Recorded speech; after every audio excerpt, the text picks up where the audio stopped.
Hey, what's happening, Wargamers? Welcome to another episode of the Dossier, where we are going to talk about Spider-Woman Jessica Drew. So this is actually a character that really caught my attention, a lot of people's attentions when she got revealed, and yeah, she's an interesting one. So let's start by taking a quick look at the model itself. We're not going to go over too many details for it, but the model itself, very simple to put together. Not really a whole lot going on there. Nice dynamic forward pose. It's a little bit different than the tactical rock there. Very interesting way. You can see there should be like a little nook where her foot slots into. I don't know anyone who's kind of done that properly.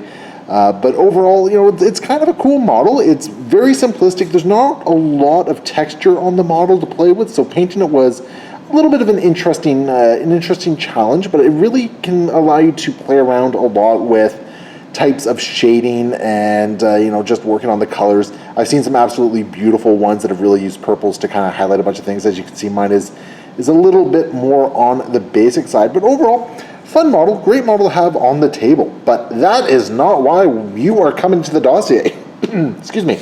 We are here to talk about her card. So let's go right into the hop there. So let's just get a better angle here.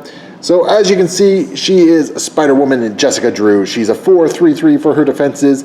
She has 6 stamina, 4 threat, size 2, and a long mover, which is a lot of fun. Her basic builder attack is a bioelectric strike, range 3, 5 dice for 0 power. Power equal to damage dealt with a wild neuro disruption, where before damage is dealt, that's very important, for each wild in the attack roll, the defending character gains one of the following special conditions: poison, shock, or stun. That is huge, especially the stun, because doing that before the actual damage is dealt can actually have a big impact, because if you happen to spike, that's a lot of power that they're not getting anymore. So that's actually really cool. It's one of the few instances in the game where the stun can be applied beforehand. I think the only other characters that have a mechanic like that is Mystique and the upcoming Psylocke. So very cool. And it is an energy strike, I should say. Then we have another energy attack, Intoxicating Blast. It's range 2, 7 dice for 3 power. And this one has a wild sensory overload. If the target has poison special condition before damage is dealt, the character may advance, before damage is dealt, this character may advance the target character short. So this is a great one to lead into with Bioelectric Strike. You can throw that poison on there, then get that advance on there as well. In addition to that, after the attack is resolved, the target character drops all objective tokens it's holding. We're seeing this mechanic a lot. We saw it with Pyro just recently. We saw it with Rhino, and This Is a Robbery. We've seen it with Miles, Spider-Man Miles Morales, with his Venom Strike, where there's just some great ways of controlling the objectives. I really dig this. Not a huge fan of it being range 2, but it's a fair trade-off for 7 dice, making them just drop it. Like, you don't even have to deal damage. They just drop it, which is awesome. And if you happen to be able to get them to move forward first, you could even get it within range to make sure you pick it up. Very cool attack. We have the first active power, I don't fly, I glide, for 2 power. Place this character within range 2 of its current position, only once per turn.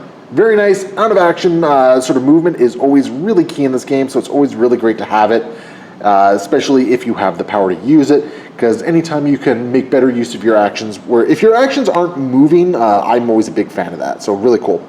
We have Interrogate, which is a reactive power for 3. At the start of the cleanup phase, if this character is within range 2 of 1 or more dazed enemy characters, it uses the superpower. The controlling player increases the amount of VPs they score from crisis cards during this cleanup phase by 1. Very important to note, this does not stack with Agent Widow's Interrogate, so just keep that in mind. It's a nice little target. It was kind of hard to justify this on Agent Widow, but Spider-Woman brings a lot more tech to the table. I think Interrogate's going to be a lot more useful with her. Again, I'm a really big fan of this. So moving on, we have Martial Artist. So when this character is defending against a physical or energy attack targeted from within range 2, this character adds blanks to its defense rolls. I love it. The amount of games where that has absolutely just screwed me over has been fantastic. So finally having it on a character that I'm going to be running regularly, especially when you're rolling for physical defense, she's going to be really durable against some of the physical beaters out there. So I'm a big fan of it. And that just gets even better when you look at stealth. We have characters must be within range of this character to target it with attacks. So there's a very narrow window here in which you can actually get to Spider-Woman without her getting a lot of extra defensive tech. Very cool. I like it quite a lot. And then she has immunity to poison and wall crawler, which means she does not have to use a short movement tool to climb over everything. She simply advances. And then on her opposite side, the only thing that changes is she has one less stamina. She goes down to 5. But overall, I like the card. I think she brings a lot of interesting tech to it, especially when you look at her affiliations, what's happens to be Hydra, Shield, Avengers, A-Force, and there's one more that I can't place at the moment. Web Warriors, what was I thinking? So she brings a lot to every affiliation she runs. So that's really cool. She does have a couple cards that comes with her as well. First one I'm going to talk about is On Patrol. This one's a really cool one because it pairs very nicely with Captain Marvel, Carol Danvers. An allied Spider-Woman or Carol Danvers may spend 2 power to play this card during the power phase, so it is reactive and unaffiliated. This round, whenever an enemy character interacts with or picks up an objective token, both Carol Danvers and Spider-Woman may advance short. This one is really awesome simply because, well, first off, it gives Carol a chance to actually move forward and get within range of some of her more potent attacks, which is really awesome for her.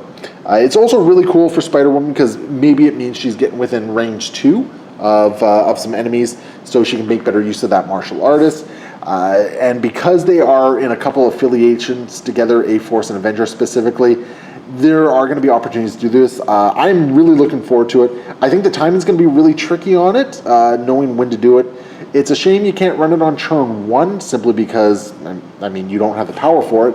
But if you know there's going to be a turn where, maybe a whole bunch of objectives have been dropped and the other person's going to be picking them up, this is going to be a really nice one to kind of jump in there and try to reposition.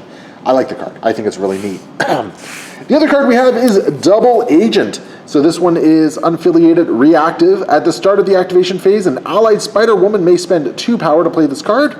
Choose an enemy character. The next time the chosen character gains an activated token, remove an activated token from Spider-Woman. This one's really cool. This one's going to be very tricky to use well, but it's very cool. One very important thing to note here is it's the next time the chosen character gains an activated token. It's not limited to the round that you're in, which means, if you daze the character that you've chosen there, and it carries over to the next round. I don't know how often that's really going to come into play, but the ability to give her a double activation is really, really powerful.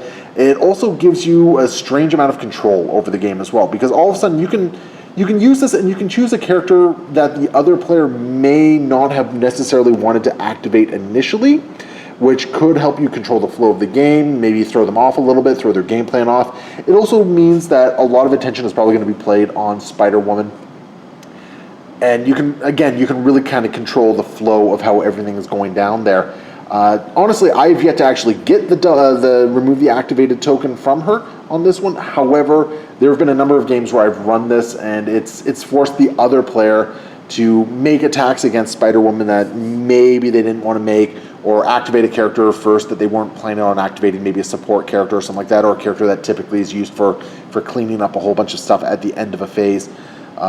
So when used well, it can really be disruptive. So I think it's a really cool card here. They're all very well priced as well. Nothing that's too terribly expensive. Overall, the whole kit is really neat. For 4th threat, I think she brings a lot of really interesting things to the table. I don't think she's going to be blowing anything up. I don't think she's going to be defining the meta. But I think players who are kind of savvy with how to use her are going to get some really interesting use out of her. I think she fits a very interesting 4th threat piece in a couple of affiliations. I really dig her in Shield. I think Web Warriors is really going to enjoy her as well. A-Force, I think she can get a lot of work out of it as well. It is a shame that she's not a flyer, so she can't do a special delivery with say, She-Hulk or something like that.